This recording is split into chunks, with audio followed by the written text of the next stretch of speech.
My name is Jess McKenzie, and I am a self-taught web and graphic designer from Detroit, Michigan. I have a lot of great information to share with you guys tonight, so I do hope you enjoy my talk. It has been a long journey becoming the artist that I am today, and this guy helped me get here. Not only did he introduce me to the love of my life, he also taught me the single most important lesson that I needed to learn about myself. I became an instant fan of Spider-Man when I was 9 years old.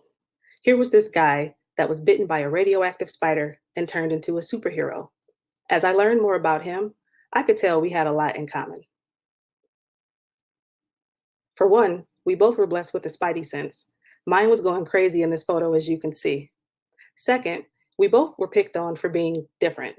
Him for being a nerd, and me for being a tomboy with glasses thick enough to fry an egg.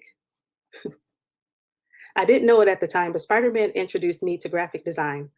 The layouts on his comic book covers were so striking, I learned to draw by copying them. Art was like a dream that I could get lost in for hours.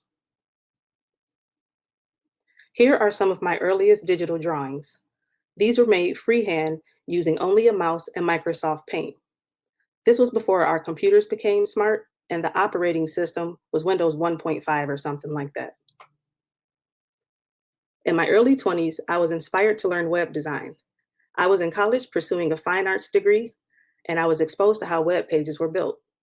The nerd in me was fascinated, and I began to experiment with code. Learning web and graphic design was hard. I didn't have an Uncle Ben around to mentor me.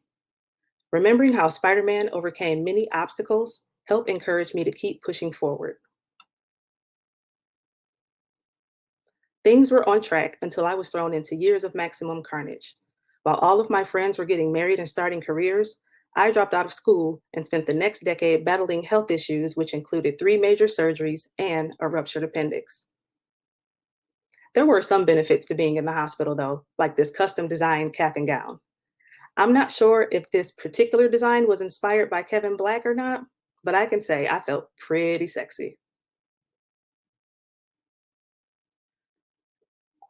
All those years of health issues left me feeling lost. Every time I tried to return to normal, I was set back by another health scare and a hospital stay. I wasn't amazing like Superman. I was just someone who was getting their butt kicked. After I recovered, I struggled to get back on my feet. I wanted to work a full time design job, but I wasn't good enough to get hired. With bills piling in, the next several years was spent working a job that had nothing to do with my passion. Chasing a paycheck only created a larger void for me. I still didn't have a portfolio, and I was out of touch with my creative side. I had always been taught to work hard, but there had to be another way.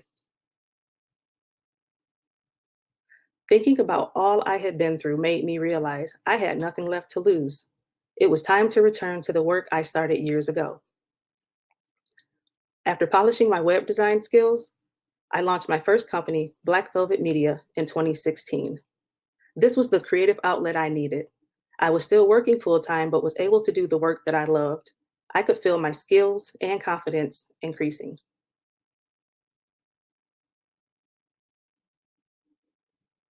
Black Velvet Media was the spark to a bigger flame. And in 2017, I launched the Creative Armory, a blog that provides creative resources, music features, and a platform for other local artists to tell their story.